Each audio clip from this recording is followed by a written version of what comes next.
BRS के senior leader Harish Rao ने तेलंगाना भवन में अक़लियती रहनुमाओं के साथ मीटिंग के दौरान मौजूदा रियासती हुकूमत को सख्त तनकीद का निशाना बनाया।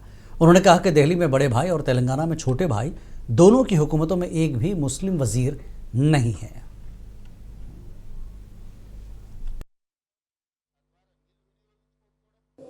बेरोजगार युवा के लिए 10-10 लाख रुपए देते बोले कांग्रेस।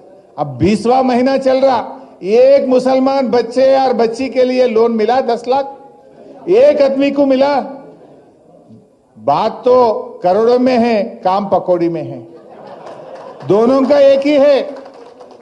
वो दिल्ली में बड़े भाई का, ये गली का छोटे भाई का रास्ता एक ही है।